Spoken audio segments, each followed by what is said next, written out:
ಓಂ ಶ್ರೀ ನಾಗರಾಜಾಯ ನಮಃ. ಶ್ರೀಮನ್ನಾಗಮಂಡಲ ಮಹೋತ್ಸವ ಸಡಗರ ಸಂಭ್ರಮದಿಂದ ಸುಸಂಪನ್ನ. ಉಡುಪಿ ಜಿಲ್ಲೆಯ ಹೆಬ್ರಿ ತಾಲೂಕು ಮುನಿಯಾಲು ಸಂಜೀವಿನಿ ಗೋಧಾಮದಲ್ಲಿ ಡಾಕ್ಟರ್ ರಾಮಕೃಷ್ಣ ಆಚಾರ್ ಅವರ ಮಾರ್ಗದರ್ಶನದಲ್ಲಿ ದಿನಾಂಕ 19, 20, 21 ಫೆಬ್ರವರಿ 2026ರಂದು ಶ್ರೀಮನ್ನಾಗಮಂಡಲ ಮಹೋತ್ಸವ ಕಾರ್ಯಕ್ರಮಗಳು ಅದ್ದೂರಿಯಾಗಿ ಸುಸಂಪನ್ನಗೊಂಡವು. ಈ ಸಂದರ್ಭ ಕೃಷಿ ಮಂಡಲ, ರೈತ ಮಂಡಲ, ಕೃಷಿ ವಿಚಾರಗೋಷ್ಠಿಗಳು ಸಂಪನ್ನಗೊಂಡು ಆ ಬಳಿಕ ರೈತ ಜ್ಞಾನಪೀಠ ಪ್ರಶಸ್ತಿ ಪ್ರದಾನ. ಶ್ರೀ ಬಿ.ಕೆ. ದೇವರಾವ್ ಮಿತ್ತಬಾಗಿ ಇವರಿಗೆ ರೈತ ಜ್ಞಾನಪೀಠ ಪ್ರಶಸ್ತಿ ಪ್ರದಾನ ಮಾಡಲಾಯಿತು. ಧಾರ್ಮಿಕ ಸಭಾ ಕಾರ್ಯಕ್ರಮ ಸಭಾ ಮಂಡಲ ಸುಬ್ರಹ್ಮಣ್ಯ ಮಠದ ಶ್ರೀ ಶ್ರೀ ವಿದ್ಯಾಪ್ರಸನ್ನ ತೀರ್ಥ ಸ್ವಾಮೀಜಿ, ಶ್ರೀಮದ್ ಜಗದ್ಗುರು ಸಂಸ್ಥಾನಂ ಸುಬ್ರಹ್ಮಣ್ಯ, ಶ್ರೀ ಶ್ರೀ ಈಶಪ್ರಿಯ ತೀರ್ಥ ಸ್ವಾಮೀಜಿ, ಶ್ರೀ ಜಗದ್ಗುರು ಮಧ್ವಾಚಾರ್ಯ ಮಹಾಸಂಸ್ಥಾನ ಅಷ್ಟಮಠ ಉಡುಪಿ. ಅಂತೆಯೇ ರೈತಪೀಠ ಪ್ರಶಸ್ತಿ ಪ್ರದಾನವನ್ನು ಶ್ರೀ ಶ್ರೀ ಅದೃಶ್ಯ ಕಾಡಸಿದ್ದೇಶ್ವರ ಸ್ವಾಮೀಜಿ ಸಿದ್ಧಗಿರಿ ಮಠ ಕೊಲ್ಹಾಪುರ, ಅಂತೆಯೇ ಶ್ರೀ ಶ್ರೀ ನಿಜಲಿಂಗೇಶ್ವರ ಸ್ವಾಮೀಜಿ ಮರದುಂಡೀಶ್ವರ ಸಿದ್ಧ ಸಂಸ್ಥಾನ ಮಠ ನಿಡಸೂಸಿ ಬೆಳಗಾವಿ ಇವರ ದಿವ್ಯ ಉಪಸ್ಥಿತಿಯಲ್ಲಿ ಆಳ್ವಾಸ್ ಎಜುಕೇಶನ್ ಟ್ರಸ್ಟ್ ನ ಡಾಕ್ಟರ್ ಮೋಹನ್ ಆಳ್ವಾ ಇವರ ಅಧ್ಯಕ್ಷತೆಯಲ್ಲಿ ಸಾಂಗವಾಗಿ ನೆರವೇರಿತು. ಕಾರ್ಕಳದ ಶಾಸಕರಾದ ಶ್ರೀ ವಿ ಸುನಿಲ್ ಕುಮಾರ್ ಇವರ ಉಪಸ್ಥಿತಿಯಲ್ಲಿ ರೂಪಾ ಅಯ್ಯರ್ ಅಂಕಣಕಾರರು ಇವರ ಉಪನ್ಯಾಸದಲ್ಲಿ ಕಾರ್ಯಕ್ರಮಗಳು ಸಾಂಗವಾಗಿ ನೆರವೇರಿದವು. ಈ ಸಂದರ್ಭ ವಿವಿಧ ಧಾರ್ಮಿಕ ಕಾರ್ಯಕ್ರಮಗಳೊಂದಿಗೆ ಶ್ರೀಮನ್ ನಾಗಮಂಡಲ ಮಹೋತ್ಸವ ಕಾರ್ಯಕ್ರಮ ಅದ್ದೂರಿಯಾಗಿ ಜರುಗಿತು. ಈ ಎಲ್ಲ ಕಾರ್ಯಕ್ರಮಗಳು ಎಸ್ಕೆಎಫ್ ಉದ್ಯಮಿಗಳಾದ ಡಾಕ್ಟರ್ ರಾಮಕೃಷ್ಣ ಆಚಾರ್ ಅವರ ಮಾರ್ಗದರ್ಶನದಲ್ಲಿ ಸಾಂಗವಾಗಿ ನೆರವೇರಿತು. ಇದರ ವಿಸ್ತೃತ ವರದಿಯನ್ನು ಇದೀಗ ವೀಕ್ಷಿಸೋಣ ಬನ್ನಿ. ಓಂ ಸ್ವಸ್ತಿ. ಶ್ರೀಮನ್ನಾಗಮಂಡಲ ಮಹೋತ್ಸವ ಸಡಗರ ಸಂಭ್ರಮದಿಂದ ಸುಸಂಪನ್ನ. ವಿಶೇಷ ವರದಿ. ಪ್ರಕೃತಿ, ಕೃಷಿ ಮತ್ತು ಸಂಸ್ಕೃತಿಯ ಪಾವನ ಸಂಕಲ್ಪ ಡಾಕ್ಟರ್ ಜಿ ರಾಮಕೃಷ್ಣ ಆಚಾರ್ ತನ್ನ ಬಡತನದಲ್ಲಿ ಅಚಲವಾದ ಶ್ರದ್ಧೆ ಮತ್ತು ನಂಬಿಕೆಗಳಿಂದ ತನ್ನ ಕರ್ತವ್ಯವನ್ನು ಮಾಡುತ್ತಾ ಬೆಳೆಯುತ್ತಾ ಇತರರನ್ನು ಬೆಳೆಸುತ್ತಾ ಸಮಾಜದಲ್ಲಿ ಉತ್ತುಂಗಕ್ಕೆ ಏರಿದ ಪರಿಶ್ರಮಿ ಅವರೇ ಡಾಕ್ಟರ್ ರಾಮಕೃಷ್ಣ ಆಚಾರ್. ಸವಾಲುಗಳನ್ನು ಮೆಟ್ಟಿಲೆಂದು ಏರುತ್ತಾ ಪರಿಶ್ರಮದಿಂದ ದೇಶವ್ಯಾಪಿಯಾಗಿ ಬೆಳೆದು ಇದೀಗ ಅಂತಾರಾಷ್ಟ್ರೀಯ ಮಟ್ಟದಲ್ಲಿ ಏರಿ ನಿಂತ ಯಶಸ್ವಿ ಉದ್ಯಮಿ. ತಾನು ಬೆಳೆಯುವುದರೊಂದಿಗೆ ಇತರರನ್ನು ಬೆಳೆಸುವ ಕಾಯಕ. ಈಗಾಗಲೇ 100 ಉದ್ಯೋಗಗಳನ್ನು ಸೃಷ್ಟಿಸಿ ಸಾವಿರಾರು ಮಂದಿಯ ಉಣ್ಣುವ ಅನ್ನಕ್ಕೆ ಕಾರಣೀಭೂತರಾದ ಡಾಕ್ಟರ್ ರಾಮಕೃಷ್ಣ ಆಚಾರ್ ಅತ್ಯಂತ ದೊಡ್ಡ ಉದ್ಯಮಿಯಾಗಿ ಬೆಳೆದ ಇವರು ತಾನು ಹುಟ್ಟಿ ಬೆಳೆದ ಭೂಮಿ ತಾಯಿಗೆ ಏನಾದರೂ ಮಾಡಬೇಕೆಂಬ ಉದ್ದೇಶದಿಂದ ಮುನಿಯಾಲು ಎಂಬಲ್ಲಿ ಬರಡು ಭೂಮಿಯನ್ನು ಸಾಂಪ್ರದಾಯಿಕ ರೀತಿಯಲ್ಲಿ ದೇಸಿ ಪದ್ಧತಿಯಲ್ಲಿ ಕೃಷಿ ಭೂಮಿಯನ್ನಾಗಿ ಮಾಡಿ ಮಿಶ್ರ ಬೆಳೆಗಳನ್ನು ಬೆಳೆದು ಮಾದರಿ ಕೃಷಿಕರಾಗಿ ಬೆಳೆದು ನಿಂತ ಕೃಷಿ ತಪಸ್ವಿ ಡಾಕ್ಟರ್ ರಾಮಕೃಷ್ಣ ಆಚಾರ್ ಪ್ರಕೃತಿಯನ್ನು ಜೀವಾಳವನ್ನಾಗಿ ಮಾಡಿಕೊಂಡು ತನ್ನ ಬದುಕನ್ನೇ ಕೃಷಿ ಸೇವೆಗೆ ಅರ್ಪಿಸಿರುವ ರೈತನ ತ್ಯಾಗ, ಪರಿಶ್ರಮ ಮತ್ತು ಮಹತ್ವವನ್ನು ಗುರುತಿಸುವ ಮಹತ್ತರ ಉದ್ದೇಶದಿಂದ ರೈತ ಪೀಠ ಎಂಬ ಗೌರವ ಪ್ರಶಸ್ತಿಯನ್ನು ಸ್ಥಾಪಿಸಿ ರೈತರನ್ನು ಸನ್ಮಾನಿಸಲು ಸಂಕಲ್ಪಿಸಿದ್ದಾರೆ. ಈ ಪವಿತ್ರ ಕಾರ್ಯಕ್ಕೆ ಪೂರ್ವಭಾವಿಯಾಗಿ ದೈವ ಚಿತ್ತದಂತೆ ಪ್ರಕೃತಿಯ ರಕ್ಷಕನಾದ ನಾಗದೇವರ ಆಶೀರ್ವಾದ ಪಡೆಯಲು ಮತ್ತು ಸನಾತನ ಸಂಸ್ಕೃತಿಯ ಮೂಲಭೂತ ತತ್ವವಾದ ಪ್ರಕೃತಿ ಸಂರಕ್ಷಣೆಯ ಸಂದೇಶವನ್ನು ಸಾಕಾರಗೊಳಿಸಲು ಅತ್ಯಂತ ಶುದ್ಧ ಮತ್ತು ಪವಿತ್ರವಾದ ನಾಗಮಂಡಲ ಸೇವೆಯನ್ನು ನೆರವೇರಿಸುವ ಸಂಕಲ್ಪವನ್ನು ಕೈಗೊಂಡಿದ್ದಾರೆ. ಸನಾತನ ಸಂಸ್ಕೃತಿಯ ಕೇಂದ್ರ ಬಿಂದು ಪ್ರಕೃತಿ, ಮಣ್ಣು, ನೀರು, ಅಗ್ನಿ, ವಾಯು ಮತ್ತು ಆಕಾಶ ಎಂಬ ಪಂಚಭೂತಗಳಿಂದಲೇ ಪ್ರಪಂಚ ನಿರ್ಮಿತವಾಗಿದೆ. ಈ ಪಂಚಭೂತಗಳನ್ನು ಕಾಪಾಡುವ ಉದ್ದೇಶದಿಂದಲೇ ನಮ್ಮ ಹಿರಿಯರು ಮರಗಳ ಕೆಳಗೆ ನಾಗ ಪ್ರತಿಷ್ಠೆ ಮಾಡಿ ಆ ಪ್ರದೇಶವನ್ನು ನಾಗಬನ ಎಂದು ಘೋಷಿಸಿ ಅದನ್ನು ಅಚಲವಾಗಿ ಸಂರಕ್ಷಿಸುತ್ತಿದ್ದರು. ಪ್ರಕೃತಿಯನ್ನು ಉಳಿಸಿಕೊಟ್ಟ ನಾಗನನ್ನು ಪ್ರಕೃತಿಯ ನಡುವೆಯೇ ಆರಾಧಿಸುವುದು ನಮ್ಮ ಧರ್ಮ. ಸಂಜೀವಿನಿ ಗೋಧಾಮದಲ್ಲಿ ನಡೆಯುವ ವಿಶಿಷ್ಟ ನಾಗಮಂಡಲ ಪ್ರಮುಖ ಹೆಜ್ಜೆಗಳು ಶುದ್ಧ ಭೂಮಿ ಸೃಷ್ಟಿ, ಉಳುಮೆ ಮಾಡಿ ಮಣ್ಣು ಹದ ಮಾಡಿ ಬೀಜ ಬಿತ್ತನೆ ಮಾಡಿ ಹಾಗೂ ಹಸುಗಳು ಮೇಯುವ ಮೂಲಕ ಭೂಮಿಯನ್ನು ಪವಿತ್ರೀಕರಿಸಲಾಯಿತು. ರಾಸಾಯನಿಕ ರಹಿತ ಬಣ್ಣಗಳ ತಯಾರಿ, ಅಕ್ಕಿ ಪುಡಿ, ಬಿಳಿ ಅರಿಶಿಣ, ಹಳದಿ, ಅರಿಶಿಣದೊಂದಿಗೆ ಸುಣ್ಣ, ಕೆಂಪು, ಎಲೆ ಪುಡಿ, ಹಸಿರು, ಹೊಟ್ಟು, ಸುಟ್ಟು, ಕಪ್ಪು, ಈ 5 ಶುದ್ಧ ಬಣ್ಣಗಳಿಂದಲೇ ನಾಗಮಂಡಲ ರಚನೆ. ದೊಂದಿ ಬೆಳಕಿನ ಅಲಂಕಾರ. ದೊಂದಿ ಮತ್ತು ತೈಲದ ದೀಪಗಳಿಂದ ಮಂಟಪವನ್ನು ಅಲಂಕರಿಸಿ ದೇವರಿಗೆ ನೆರಳು ಬೀಳದಂತೆ ಶುದ್ಧ ಆರಾಧನಾ ವಿಧಾನವನ್ನು ಪಾಲಿಸಲಾಯಿತು. ಶಬ್ದಮಾಲಿನ್ಯ ರಹಿತ ಸಂಗೀತ, ಗೋವು, ಪ್ರಾಣಿ, ಪಕ್ಷಿ ಸಂಕುಲಕ್ಕೆ ತೊಂದರೆಯಾಗದಂತೆ ಉಡಿಕೆ, ಶಂಖ, ತಾಳ, ನಾಗಸ್ವರಗಳಂತಹ ಮೃದು ಸ್ವರಗಳಿಂದಲೇ ಸೇವೆ. ಅನ್ನದಾನ. ಆಗಮಿಸಿದ ಎಲ್ಲಾ ಭಕ್ತಾದಿಗಳಿಗೆ ಮಹಾ ಅನ್ನ ಸಂತರ್ಪಣೆ ಏರ್ಪಡಿಸಲಾಗಿತ್ತು. ಬೀಜದುಂಡೆ ಪ್ರಸಾದ. ಸುಬ್ರಹ್ಮಣ್ಯ ದೇವರ ಮೃತ್ತಿಕೆಯು ಸೇರಿದ ಮಣ್ಣಿನಿಂದ ತಯಾರಿಸಿದ ಬೀಜದುಂಡೆ ಪ್ರಕೃತಿಯನ್ನು ಉಳಿಸುವ ಪವಿತ್ರ ಪ್ರಸಾದ. 5,000 ಬೀಜದುಂಡೆಗಳ ವಿತರಣೆಯ ಸಂಕಲ್ಪ ಮಾಡಲಾಗಿತ್ತು. ಶ್ರೀ ನಾಗದೇವರಿಗೆ ಅತ್ಯಂತ ಪ್ರಿಯವಾದ ಹಿಂಗಾರ ಹೂವಿನ ಬಳಕೆಯನ್ನು ಮಿತಿಗೊಳಿಸಿ ಕೇವಲ 1,000 ಹಾಳೆ ಹಿಂಗಾರವನ್ನು ಮಾತ್ರ ಉಪಯೋಗಿಸುವುದು. ಅದಕ್ಕೆ ಪ್ರತಿಯಾಗಿ 1,000 ಅಡಿಕೆ ಸಸಿಗಳನ್ನು ವಿತರಿಸುವ ಮೂಲಕ ಪ್ರಕೃತಿ ಸಂರಕ್ಷಣೆಯ ಪ್ರತಿಜ್ಞೆ ಮಾಡಲಾಯಿತು. ಈ ಮೂಲಕ ರೈತನ ಗೌರವ, ಪ್ರಕೃತಿಯ ಸಂರಕ್ಷಣೆ ಮತ್ತು ಸನಾತನ ಸಂಸ್ಕೃತಿಯ ಮೌಲ್ಯಗಳನ್ನು ಒಂದೇ ವೇದಿಕೆಯಲ್ಲಿ ಜೋಡಿಸುವುದೇ ರೈತ ಪೀಠ ಮತ್ತು ನಾಗಮಂಡಲ ಸೇವೆಯ ಮೂಲ ಉದ್ದೇಶವಾಗಿತ್ತು. ಸ್ವಸ್ತಿ ಶ್ರೀ ವಿಜಯಾಭ್ಯುದಯ ವಿಶ್ವವಸು ನಾಮ ಸಂವತ್ಸರದ ಕುಂಭಮಾಸ ದಿನ 9 ಸಲುವ ಫಾಲ್ಗುಣ ಶುಕ್ಲ 4 ದಿನಾಂಕ ಫೆಬ್ರವರಿ 21 ಶನಿವಾರದಂದು ಮುನಿಯಾಲು ಸಂಜೀವಿನಿ ಗೋಧಾಮದ ನಾಗಬನದಲ್ಲಿ ಶ್ರೀಮತಿ ಸವಿತಾ ಆರ್ ಆಚಾರ್ ಮತ್ತು ಡಾಕ್ಟರ್ ಜಿ ರಾಮಕೃಷ್ಣ ಆಚಾರ್, ಶ್ರೀಮತಿ ಅನುಷಾ ಆಚಾರ್ ಮತ್ತು ಪ್ರಜ್ವಲ್ ಆಚಾರ್, ಶ್ರೀಮತಿ ಪೂಜಾ ಆಚಾರ್ ಮತ್ತು ತೇಜಸ್ ಆಚಾರ್, ರಕ್ಷತ್ ಆಚಾರ್ ಹಾಗೂ ಕುಟುಂಬದವರಿಂದ ಶ್ರೀಮನ್ನಾಗಮಂಡಲ ಪ್ರಕೃತಿಯಿಂದ ಪ್ರಕೃತಿಗೆ ಸೇವೆ ನಡೆಯಿತು. ತತ್ಸಂಬಂಧ ದಿನಾಂಕ 19 ಫೆಬ್ರವರಿ 2026ರಿಂದ 21/2/2026ರವರೆಗೆ ಕೊರಂಗ್ರಪಾಡಿ ವಿದ್ವಾನ್ ಶ್ರೀ ಕೆಪಿ ಕುಮಾರಗುರು ತಂತ್ರಿಗಳ ನೇತೃತ್ವದಲ್ಲಿ ಶ್ರೀ ವಾಸುದೇವ ಭಟ್ ಅವರ ಸಹಯೋಗದೊಂದಿಗೆ ಪಾತ್ರಿಗಳಾದ ಶ್ರೀ ರಾಮಚಂದ್ರ ಕುಂಜಿತ್ತಾಯರ ಸರ್ವ ಸಹಕಾರದಲ್ಲಿ ಸಂಪನ್ನತೆ. ಫೆಬ್ರವರಿ ದಿನಾಂಕ 20 ಶುಕ್ರವಾರ ಕೃಷಿ ಮಂಡಲ ಶ್ರೀನಿವಾಸ ಸಭಾ ಮಂಟಪ ನಾಗಮಂಡಲ. ಇದು ಪ್ರಕೃತಿಯ ಜೊತೆಗೆ ನಂಬಿಕೆಯ ಅನುಸಂಧಾನ. ನಮ್ಮ ನೆಲಮೂಲದ ಕೃಷಿ ಸಂಸ್ಕೃತಿ ಉಳಿದರೆ ಮಾತ್ರ ಈ ಆಚರಣೆಗಳಿಗೆ ಒಂದು ಅರ್ಥ. ಈ ಹಿನ್ನೆಲೆಯಲ್ಲಿ ಯುವ ಜನತೆಗೆ ಕೃಷಿಯ ಖುಷಿಯನ್ನು ತಿಳಿಸುವ ಅರ್ಥಪೂರ್ಣ ಕೃಷಿ ವಿಚಾರಗೋಷ್ಠಿಗಳನ್ನು ಈ ನಾಗಮಂಡಲದ ಚಪ್ಪರದ ನೆರಳಿನಲ್ಲಿ ಆಯೋಜಿಸಲಾಗಿತ್ತು. ಪೂರ್ವಾಹ್ನ 10:30ಕ್ಕೆ ಕೃಷಿ ವಿಚಾರಗೋಷ್ಠಿ ಉದ್ಘಾಟನಾ ಕಾರ್ಯಕ್ರಮ. ಉದ್ಘಾಟಕರಾಗಿ ಪದ್ಮಶ್ರೀ ಸತ್ಯನಾರಾಯಣ ಬೆಳೇರಿ. ಪ್ರಸ್ತಾವನೆ ಶ್ರೀಕಾಂತ್ ಶೆಟ್ಟಿ ಕಾರ್ಕಳ. ಲೇಖಕರು ಉಡುಪಿ. ಪೂರ್ವಾಹ್ನ 11 ಗಂಟೆಗೆ ಕೃಷಿ ವಿಚಾರಗೋಷ್ಠಿ 1. ವಿಷಯ ಕರಾವಳಿಯ ಕೃಷಿ ಬಹುತ್ವ ಮತ್ತು ಧಾರ್ಮಿಕ ನಂಬಿಕೆಗಳು.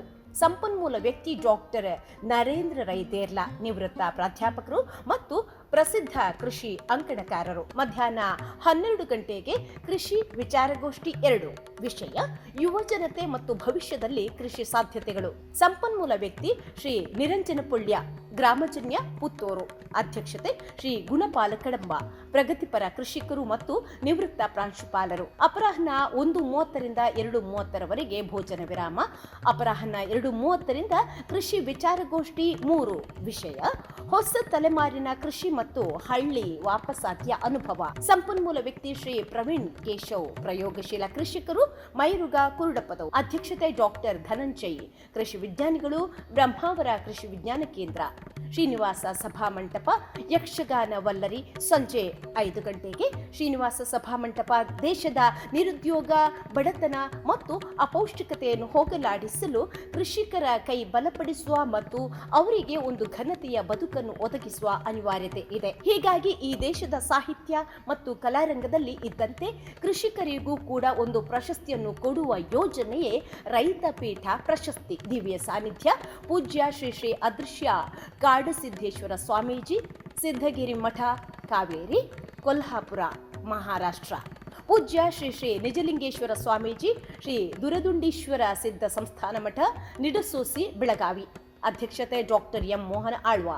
ಅಧ್ಯಕ್ಷರು ಆಳ್ವಾಸ್ ಎಜುಕೇಷನ್ ಫೌಂಡೇಶನ್, ಮೂಡುಬಿದ್ರೆ. ಮುಖ್ಯ ಅತಿಥಿ Shri Uday Shetty Muniyal, Uday Krishnaiah Shetty charitable trust registered. ಉಪಸ್ಥಿತಿ ಡಾಕ್ಟರ್ ಜಿ ರಾಮಕೃಷ್ಣ ಆಚಾರ್, ಪ್ರವರ್ತಕರು ಗೋಧಾಮ ಮುನಿಯಾಲು. ಡಾಕ್ಟರ್ ಹರೀಶ್ ಆಚಾರ್ಯ, ಜಲಕದ ಕಟ್ಟೆ.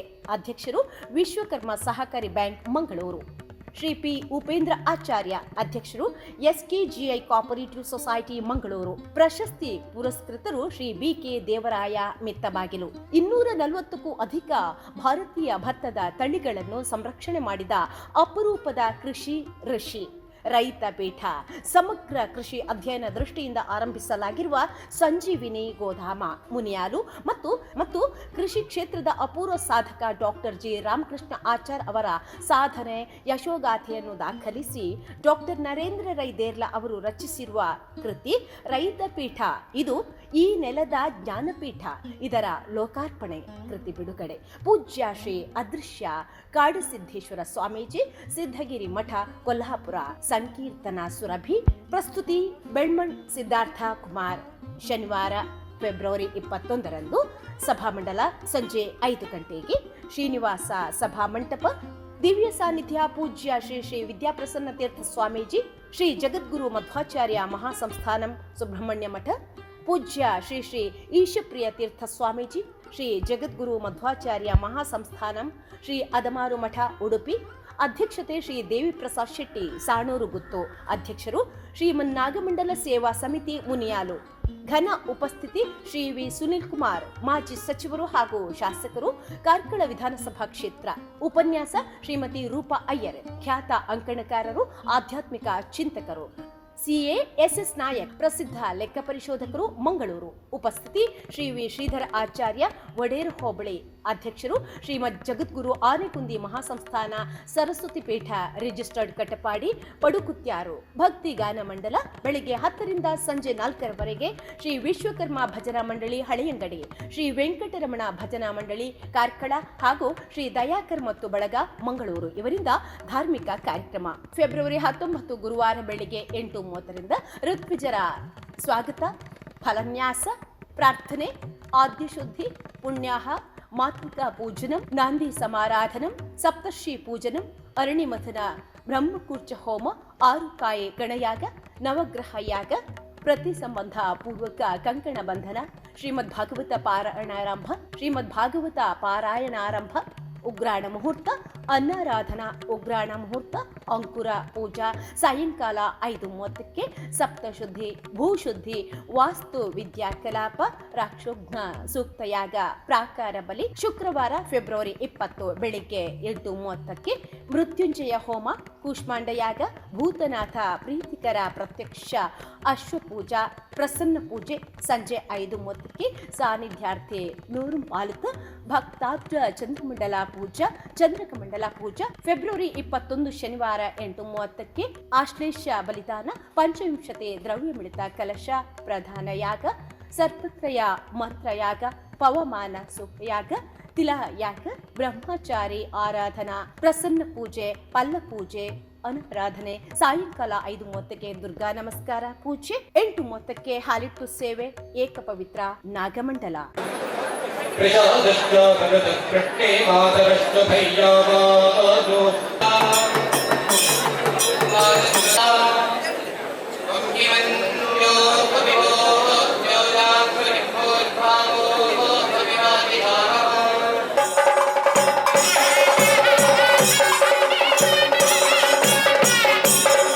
ಪ್ರಾರ್ಥನೆ ಮಾಡಿಕೊಳ್ಳುವಂತಹದ್ದು. ಸರ್ಪಾದಿ ಅಷ್ಟಕುಲನಾಗೇಭ್ಯೋ ನಮಃ. ಮನಸೋದಿಷ್ಟ ಪ್ರಾರ್ಥನಾಂ ಸಮರ್ಪಯಾಮಿ.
ಸರ್ಪಾದಿ ಅಷ್ಟಕುಲ ನಾಗೇಭ್ಯೋ ನಮಃ.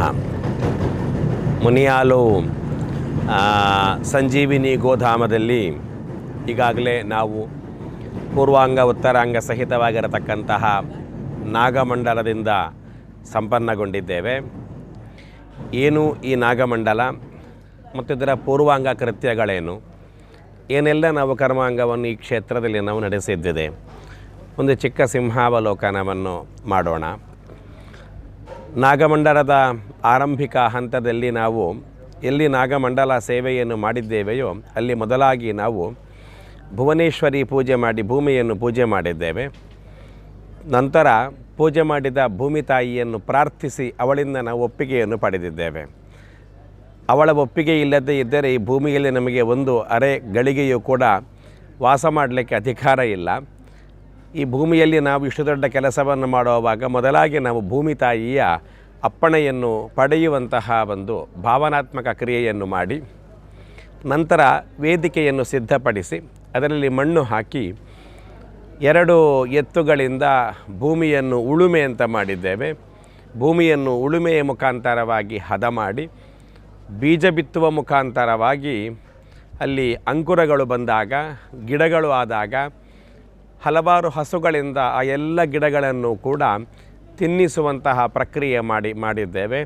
ಕಾರಣ ಒಂದೇ, ಗೋವುಗಳು ಎಲ್ಲಿ ನಿವಾಸವಾಗಿರ್ತದೋ ಗೋವುಗಳ ವಾಸ ಯಾವ ಭೂಮಿಯಲ್ಲಿ ಆಗಿರ್ತದೋ ಆ ಭೂಮಿಯಲ್ಲಿ ಒಂದು ದಿವ್ಯತ್ವ ಮತ್ತು ಭವ್ಯತ್ವ ಎನ್ನುವಂತಹದ್ದು ಪ್ರಾಪ್ತಿ ಆಗ್ತದೆ. ಆ ಉದ್ದೇಶದಲ್ಲಿ ದೇವತ್ವದ ಪ್ರಾಪ್ತಿಗಾಗಿ ಪಾವಿತ್ರತೆಯ ಉದ್ದೇಶದಿಂದಾಗಿ ಗೋನಿವಾಸ ಅಂತ ಮಾಡಿದ್ದಿದೆ. ಅದೆಲ್ಲ ಆದ ನಂತರ ವೇದಿಕೆಯನ್ನು ನಾವು ಸಿದ್ಧಪಡಿಸಿದ ನಂತರ 19ನೇ ತಾರೀಕಿನಂದು ನಾವೆಲ್ಲರೂ ಕೂಡ ಋತ್ವಿಜರು ಕೂಡ ಇಲ್ಲಿ ಸ್ವಾಗತಪೂರ್ವಕವಾಗಿ ಯಜಮಾನರು ನಮ್ಮನ್ನು ಸ್ವಾಗತಿಸಿದ್ದಾರೆ. ಆ ಪ್ರಕಾರ ನಾವೆಲ್ಲ ಬಂದು ಋತ್ವಿಗ್ವರ್ಣನೆಲ್ಲ ಮಾಡಿ ಒಂದು ವಿಶಿಷ್ಟವಾದಂತಹ ಕ್ರಿಯೆ ಅಗ್ನಿಯನ್ನು ಸಂಪಾದಿಸಿದ್ದೇವೆ. ಏನು ಅಗ್ನಿ ಸಂಪಾದನೆ ಎಂದರೆ ಏನು? ಅರಣಿ ಮಥನದ ಮುಖಾಂತರವಾಗಿ ಅಗ್ನಿಯ ಸಂಪಾದನೆ ಅಂತ ಮಾಡಿದ್ದೇವೆ.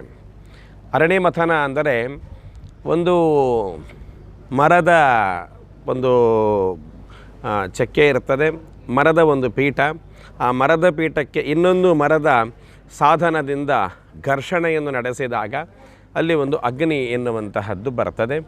ಇದಕ್ಕೆ ನಾವು ಅರಣಿ ಮಥನ ಅಗ್ನಿ ಅಂತ ಹೇಳ್ತೇವೆ, ಮಥಿತಾಗ್ನಿ ಅಂತ ಹೇಳ್ತೇವೆ.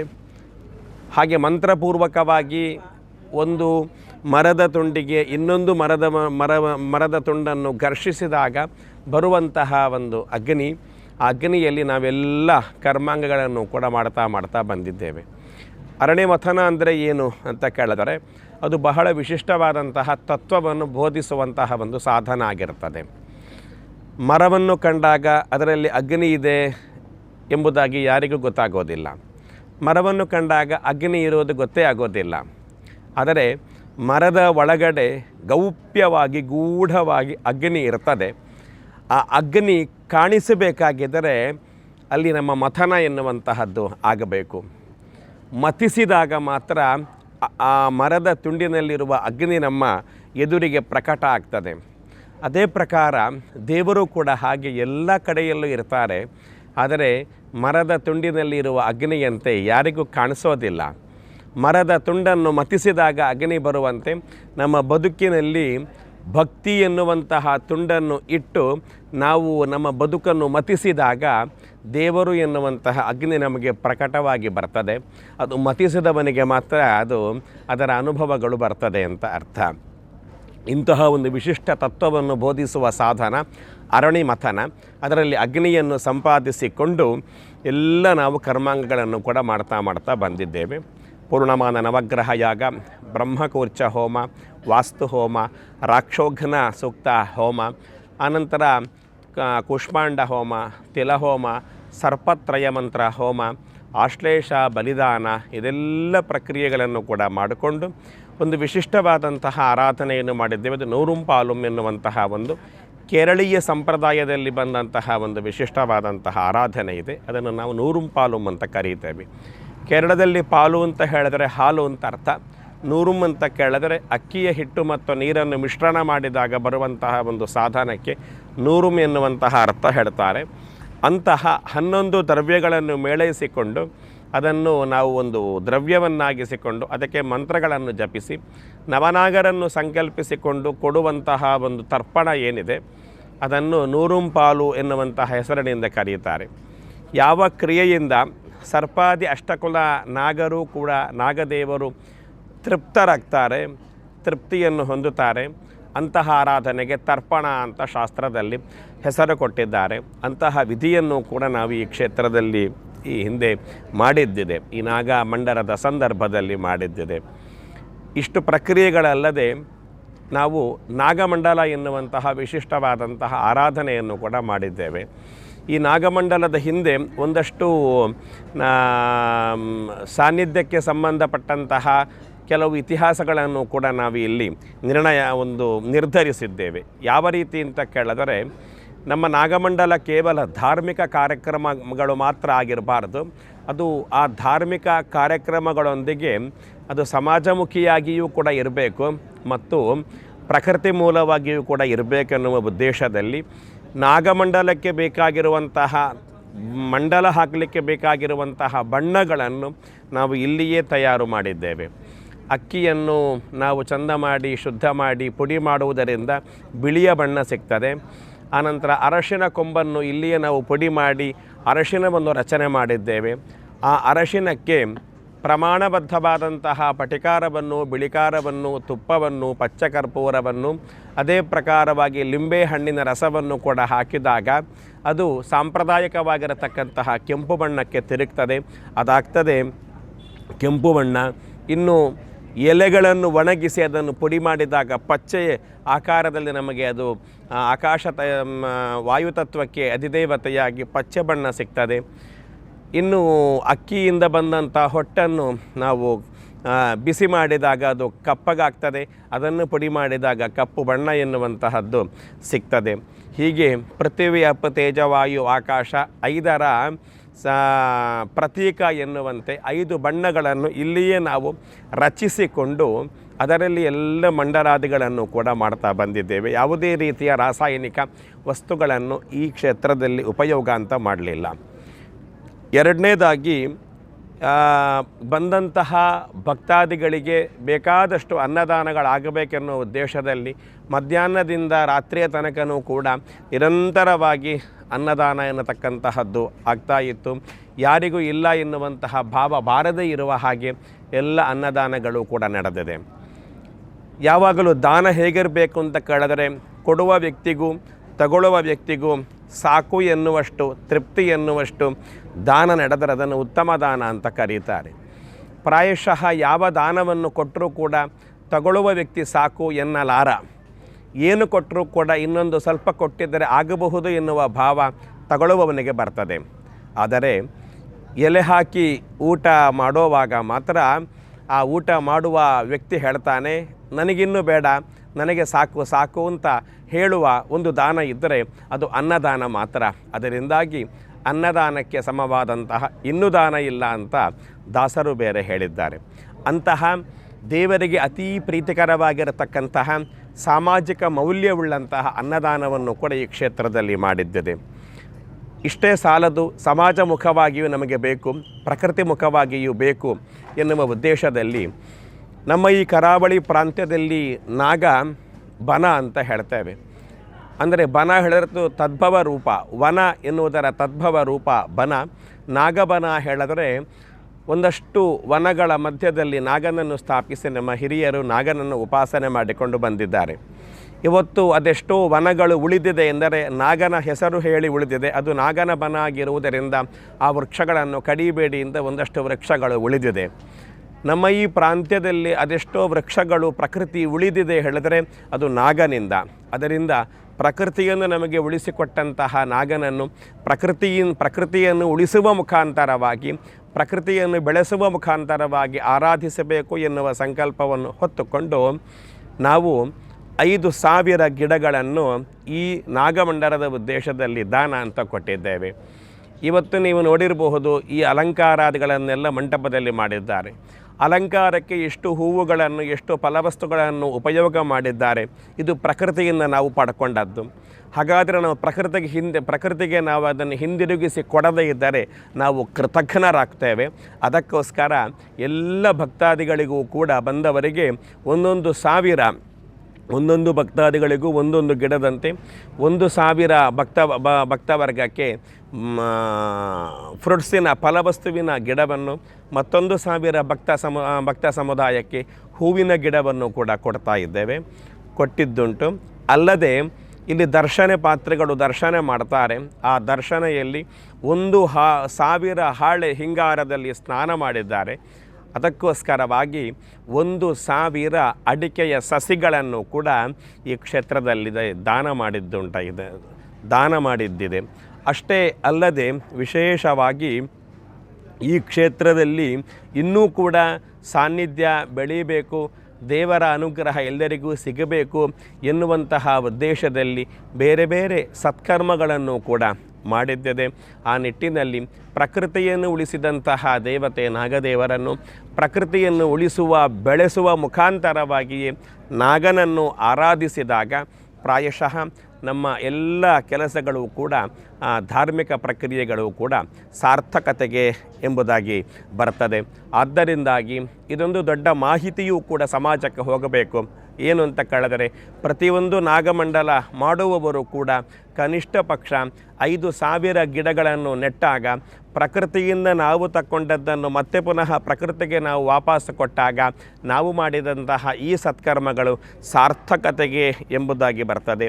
ಆ ನಿಟ್ಟಿನಲ್ಲಿ ನಾವೆಲ್ಲರೂ ಕೂಡ ನಾಗಮಂಡಲೋತ್ಸವ ಪೂರ್ವಾಂಗ ಉತ್ತರಾಂಗ ಸಹಿತವಾಗಿರತಕ್ಕಂತಹ ನಾಗಮಂಡಲೋತ್ಸವದಿಂದಾಗಿ ಪ್ರಕೃತಿಯನ್ನು ಬೆಳೆಸೋಣ, ಪ್ರಕೃತಿಯನ್ನು ಉಳಿಸೋಣ, ಪ್ರಕೃತಿಯನ್ನು ಉಳಿಸಿದಂತಹ ನಾಗದೇವರನ್ನು ಪ್ರಕೃತಿಯನ್ನು ಉಳಿಸುವ ಮುಖಾಂತರವಾಗಿಯೇ ಆರಾಧಿಸೋಣ ಎನ್ನುವಂತಹ ಆಶಯ ಇಟ್ಟುಕೊಂಡು ಏನು ಕರ್ಮಾಂಗ ಮಾಡಿದ್ದೇವೆ ಇದರಿಂದ ನಾವು ತೃಪ್ತರಾಗಿದ್ದೇವೆ, ಮನಸ್ಸಿನಲ್ಲೂ ಕೂಡ ಸಂತೋಷವುಳ್ಳವರಾಗಿದ್ದೇವೆ, ಸಮಾಜಕ್ಕೂ ನಮ್ಮಿಂದ ಒಂದು ಕೊಡುಗೆ ಆಗಬೇಕೆನ್ನುವಂತಹ ಉದ್ದೇಶ ಇಟ್ಟುಕೊಂಡು ಏನು ಮಾಡಿದ್ದೇವೆ ಇದರಿಂದ ಭಕ್ತ ಸಂದೋಹಕ್ಕೆ ಸಂತೋಷ ಆಗಿದೆ, ನಮಗೂ ಕೂಡ ಧನ್ಯತೆಯ ಒಂದು ಭಾವ ಎನ್ನುವಂತಹದ್ದು ಮೂಡಿದೆ. ಶ್ರೀಕೃಷ್ಣ ಅರ್ಪಣಮಸ್ತು. ನಮಸ್ಕಾರ. ವಿದ್ವಾನ್ KP ಕುಮಾರಗುರು ತಂತ್ರಿ, ಕೊರಂಗರಪಾಡಿ, ಉಡುಪಿ. ಉಡುಪಿ ಮೂಲದ ಕೊರಂಗರಪಾಡಿ ಎನ್ನುವಂತಹ ಗ್ರಾಮದಲ್ಲಿ ನಾನು ಪರಂಪರೆಯಿಂದ ನಮ್ಮಿಂದ ನಡೆದುಕೊಂಡು ಬಂದಂತಹ ಒಂದು ತಂತ್ರ ವಿದ್ಯಾದಿಗಳು, ತಂತ್ರ ಕ್ಷೇತ್ರಗಳು ಎನ್ನುವಂತಹದ್ದು ಇದೆ. ಆ ಪ್ರಕಾರ ನಾವು ನಡ್ಕೊಂಡು ಬಂದವರು. ನನ್ನ ತಂದೆಯವರು KN ಪುರುಷೋತ್ತಮ ತಂತ್ರಿಗಳು ಅಂತ. ಅವರು ಹಲವಷ್ಟು ದೇವಸ್ಥಾನದ ತಂತ್ರಿಗಳಾಗಿ, ಜ್ಯೋತಿಷ್ಕರಾಗಿ ಹಲವಷ್ಟು ಕರ್ಮಾಂಗಗಳನ್ನು ಕೂಡ ಮಾಡಿದವರಾಗಿದ್ದಾರೆ. ಕೇರಳದಲ್ಲಿ ವಿದ್ಯಾಭ್ಯಾಸವನ್ನು ಮಾಡಿ ಉಡುಪಿಯ ಸಂಸ್ಕೃತ ಕಾಲೇಜಿನಲ್ಲೂ ಕೂಡ ವಿದ್ಯಾಭ್ಯಾಸವನ್ನೆಲ್ಲ ಜ್ಯೋತಿಷ ವಿದ್ವತ್ ಎನ್ನುವಂತಹ ಪದವಿಯನ್ನು ಕೂಡ